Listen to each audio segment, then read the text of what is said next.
Hello, hi.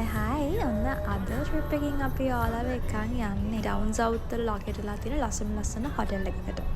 ඉතින් මේ hotel එකේ නම තමයි රාවනා ගාඩන්. සමහරට ඔයාලා අහලත් ඇති. මම මේ රීසන්ට්ලි ගිහපු ට්‍රිප් එකක් නන් නෙමෙයි. මේක අපි ලාස්ට් ඉයර් ඔක්තෝබර් නොවැම්බර් වගේ තමයි මේ ට්‍රිප් එක අපි මට මතක විදිහට ගියේ. ඉතින් මම ඔයාලට ට්‍රිප් එකේ ඩීටේල්ස් අපිට මේ ට්‍රිප් එකට කොච්චර බජට් එකක් ගියාද ඒ ඩීටේල්ස් ඔක්කොම මම ඔයාලට ෂෙයා කරන්නම්. ඉතින් ඔන්න අපි ආවෙලා තියෙනවා අපේ හොටෙල් එකට. මේක තමයි මම කියපු ඔයාලට මේ ලස්සන හොටෙල් එක. හරිම ලස්සන කාම් ඒරියා එක තමයි මේක ලොකේට් වෙලා තියෙන්නේ. ඉතින් රූම් එක නම් හරිම ලස්සනයි. හරිම ලස්සනට ඒක ඉන්ටීරියර් කරලා තිබුණා. ඉතින් ඔයාලට පේනවා ඇති දැන් රූම් එක. හරිම ලස්සන ඉන්ටීරියර් එකක්. ඒ වගේම හරිම ලස්සන ලයිටින්ග්ස් ඒත් එක්කම හරිම ඇට්‍රැක්ටිව් විදියට යාලා රූම් එක හදලා තිබුණා. ඉතින් රූම් එකටම ප්‍රයිවට් බල්කනි එකක් ඒ වගේම බල්කනි එකේ ජකූසි එකක් ඒගොල්ලෝ දාලා තිබුණා. එතකොට රූම් එකේ බල්කනි එකෙන් තියෙන view එක sea view එකක් නෙමෙයි. හැබැයි එතනට මට හිතුණා sea view එකක් ආව නම් මට නිකන් මගේ කන්සර්න් එකක් තියෙනවා. එතන sea view එකක් තිබුණා නම් අර රූම් එකට පොඩි එක්ස්ට්‍රා vibe එකක් ඇඩ් වෙනවයි කියලා.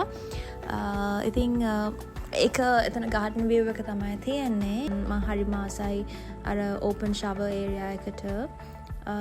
සෝ නොක තමයි ඉතින් රූම් එකේ තිබ්බ vibe එක. ඉතින් ඊට පස්සේ අපි ආවා beach එකට. One thing I really loved about this hotel was how peaceful the beach area felt. It almost felt like a private beach lamai. හරිමම ලස්සනයි.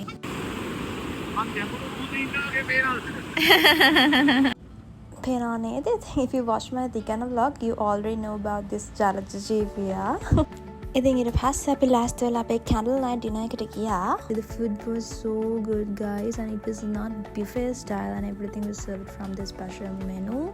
ඉතින් ඔන්න ඔය තමයි අපිට හම්බුණු meals ටිකක් තමයි මම දාලා තියෙන්නේ. මම හිතන්නේ මම ඔක්කොම දාලා නැහැ. ඉතින් එදා රෑ ඔය විදිහට අපි ඉවර කළා. ඊට පස්සේ ඉතින් ඔන්න ඊළඟ දවසේ උදා වුණා. අපි උදේම ගියා බීච් එක පැත්තට walk එකක් දාන්න කියලා. ඉතින් අපිට අර ලස්සන පොඩි බලුකුක්කෝ දෙන්නත් ඉතින් අපි දෙන්නත් එක්කම ආවා මුළු walk එකම. ඉතින් හරිම fun එකේ අපි දෙන්න ඒ වෙලාව ගත කරේ. මොකද ඒ වෙලාවේ කවුරුත්ම බීච් එකේ හිටියේ නැහැ. කියන හොටෙල් එකේ ගෙස්ට් ලවත් බීච් එකේ හිටියේ නැහැ. ඉතින් අපිට මුළු බීච් එකම අපි අපේම වගේ කියලා හිතාගෙන අපිට නිදහසේ ඉන්න පුළුවන්කම තිබුණා. ඉතින් අපි සෑහෙන වෙලාවක් බීච් එකේ ඉඳලා තමයි අපි හොටෙල් එකට ආවේ. ඉතින් මම මේ අතරතුරම ඔයාලට අපිට කිව්ව බජට් එකයි ඒ විස්තර ටිකක් මේත් එක්කම කියන්නම්. The stay was around 45,000 rupees for 2 people on a full board basis for one night. හැබැයි මේක ලාස්ට් ඉයර් ඔෆර් එකක් තිබ්බ වෙලාවක අපි ගත්ත රේටින්ග්ස් තමයි මේ මං කිව්වේ. ඒ කියන්නේ අපිට ඔක්තෝබර් නොවැම්බර් වගේ නේ මං කිව්වේ ගියේ. ඉතින් ඒ දවස්වල තිබුණු ඔෆර් එකකුත් එක තමයි අපිට මේ 45,000 මට මතක විදිහට හම්බුනේ. ඉතින් rates may have changed by now. ඉතින් ඔන්න අපි ඊට පස්සේ ආව බ්‍රෙක්ෆාස්ට් එකට. ඔයාලට පේනවා ඇති බ්‍රෙක්ෆාස්ට් එක අපිට හම්බුණු කෑම ගොඩ. ඉතින් ඊට පස්සේ අපි ආවත් පොඩ්ඩක් පූල් එකට වෙලා ඉඳලා මේ අපේ දෙන්නගේ ෆොටෝ එකකුත් ඒගොල්ලෝ අරගත්තා. ඒ අතරතුර බ්‍රෙක්ෆාස්ට් වලට ගියාම ඊට පස්සේ ඉතින් අපි පොඩ්ඩක් පූල් එකට වෙලා ඉඳලා ආයමත් එතනදිත් අපිට ස්නැක්ස් අනම්මනම් ඒගොල්ලෝගෙන් ගන්න පුළුවන්. ඉතින් ඒවත් අරගෙන අපි පොඩ්ඩක් ඒ වෙලාවත් ඉතින් එළියෙන් වෙලා ඉඳලා අපිට පස්සේ ටිකක් පැස්සක් වගේ එන්න ගත්ත නිසා අපි රූම් එකට ගියා. ඊට පස්සේ අපි ලන්ච් එකත් අපි රූම් එකටම ගෙනල්ලා තමයි අපි ගත්තේ. ඉතින් ওই විදිහට තමයි අපි ලන්ච් එක අරගෙන හොටෙල් එකෙන් චෙක් අවුට් වෙලා යන්න පිටත් උනේ.